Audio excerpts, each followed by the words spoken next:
and he said, you know, I'm really upset with myself because I have regained 10 pounds and it's been so embarrassing that I just haven't wanted to reach out to you. And I said, well, what happened? And in his mind, here's what he said. He said, well, you know, I had been staying away for certain foods for so long that all of a sudden that hunger was kind of built up, and I ate a little bit, and then just it unleashed this, you know, beret of cravings, and I just can't control them. What is up, guys? JT Tapias with the Empty Your Bucket Nutrition Plan, and I think this is gonna be a powerful video for you because I think most of you guys have a desire to lose weight, keep it off, you know, ultimately have a healthy mindset around food, but yet you feel like you are failing over and over again. Have you ever found yourself reaching for a snack even though you're not necessarily physically hungry? In this video, discover the hidden forces behind your cravings, and more importantly, we're going to unravel the difference between mental and physical hunger. The title of today's video is Master Your Hunger, Mental versus Physical Hunger, explained once and for all. I don't know about you, but maybe you've been working with a coach, maybe you've been on a program, things are going well, but all of a sudden something happens. You pick up the phone, there's adversity on the other side, you put the phone down, and next thing you know, you're venturing over to the fridge to eat all the things that you shouldn't eat. You open the fridge, you're not looking for the chicken and the broccoli, you're looking for the ice cream, you're going in the cabinets looking for the chips, the crunchy stuff, and you eat it, you feel great in the moment, but then you walk away from it and there's remorse. And then there's self-pity because you think to yourself, man, like I was doing so well and I know I should be doing this. Why do I do it? Why do I do it over and over and over again, knowing that this is not what I want to do? Well, the reason for that is there are some unconscious forces that are at work, and it's called your subconscious mind. I've talked about this many, many times in other videos, and where I say that there's a concept of how your mind is divided in three parts. We have a conscious mind, a preconscious mind, and a subconscious mind. The conscious mind is probably what you're using right now to make sense of what I'm saying. The preconscious is if I ask, you know, what did you eat last night? Most likely you can go back and tell me what you had for dinner, right? That's your preconscious mind. But your subconscious mind, which by the way, that's where 90% of your life, how your life unfolds. In other words, the subconscious mind really holds a lot of the repressed ideas, thoughts, situations in your life that have been painful, and they're kept there. So oftentimes what happens is when we suppress things, or the guard dog of the brain fires off and it says something's uncomfortable, there's friction, and I'm gonna push back on this thing, and it pushes it back to your subconscious mind. That's exactly what happens when you are actually trying to avoid certain foods, suppress certain things that you really, really, really like, but you know don't necessarily serve you. They get pushed into your subconscious mind. And then what happens is, because we act mostly out of our subconscious mind, even though you're saying you don't wanna do certain things, you end up doing them anyway. Let me tell you a story. I have a client who is doing great in the program, 25, 30 pounds down. He had been a perpetual yo-yo dieter prior to coming on our diet, and he came on the program and everything started to go really, really well. He told me how he had no more cravings. He felt very under control. He was able to self-regulate, and he was feeling great. And he said, that's it. I found, you know, the thing I had always been looking for, and this has been such a blessing in my life. And he was super excited about his progress. But then all of a sudden, one week, I didn't get his diagnostic questions, which is something we do every week with our clients to make sure that they're on track. And I wasn't hearing from him. So I reached out, finally got a hold of him, and I said, hey, what's going on? You're ghosting me here. I haven't heard from you in almost 10 days. And on the other side, there was a little bit of shame in his voice, right? And he said, you know,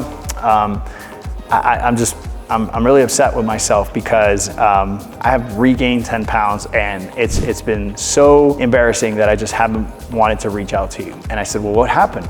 And in his mind, here's what he said. He said, well, you know, I had been staying away for certain foods for so long that all of a sudden that hunger was kind of built up, and I ate a little bit, and then just it unleashed this, you know, beret of cravings, and I just can't control them. And I said, wait a second, week after week, you said in your diagnostic questions that you weren't hungry. So what do you mean you got hungry or you had all this suppressed hunger? And he said, he stopped a little bit, he thought about it. He said, I don't know if I'm physically hungry because I feel satiated throughout the day with the foods and the portions and everything you've given me. He says, there's this weird desire. There's this sort of, anytime that boredom, fear, anxiety, or happiness kicks in, I automatically think about food. And he said, and once I started eating those foods, I couldn't stop. So what happened to this person was basically he reignited his addictions, his dependencies to food that had been put aside because he had been in abstinence for so long. I always say it takes about 42 days to detox your brain from dependencies. Now, this is true many times for alcohol, drugs, cigarettes. If you can go at least 42 days without doing it, those cravings aren't as intense. Same thing happens with food. And so in our program, we're very intentional about those first 6 weeks to put people into abstinence so that they can self-regulate. But once that person goes back to that, it's like they never skip the beat. Or they go right back to those addictions, and it gets really, really tricky. And so what is the antidote to these things? How do you overcome, how do you master these impulses, right? That all of a sudden come out of nowhere. Really, they come out of your subconscious mind. How do you regulate this? So the idea here is that number one, you need to go into abstinence. Anything that you are dependent on needs to be starved. You need to go into abstinence. There's no way around that. It is a painful 42 days. Sometimes it doesn't take that long. Honestly, inside of our program, we see people get over it in the first 10 to 12 days, and then they can self-regulate. They don't have the cravings. They feel great. They have the energy. They're sleeping better, breathing better. Everything works way better. But the truth is that you have to really be disciplined and diligent in those first 6 weeks, those first 42 days. So abstinence is definitely needed. And second to that is we need to be nourishing our bodies so that we're never physically hungry, because when people actually get physically hungry, they stop thinking and they almost become, they become ravenous. They'll eat anything that's before them. And so making sure that you're eating foods that satiate, foods like lean protein, chicken, turkey, bison, venison, whitefish, salmon, right? 6 to 8 ounces per plate is right about what most people need. Obviously, I'm speaking to lots of people here, and so this is specific to everyone, but here I would just say 6 to 8 ounces of lean proteins. Second to that, I would say that if you're bringing in fibrous carbs, which are your vegetables and your salads, those don't spike as much insulin, and yet they keep you very satiated. 2 to 4 cups is generally what is needed. And then you're making sure that you are choosing healthy fats. You're making sure that you're going for things such as olive oil, coconut oil, avocados. I'm a big fan of Udu's oil.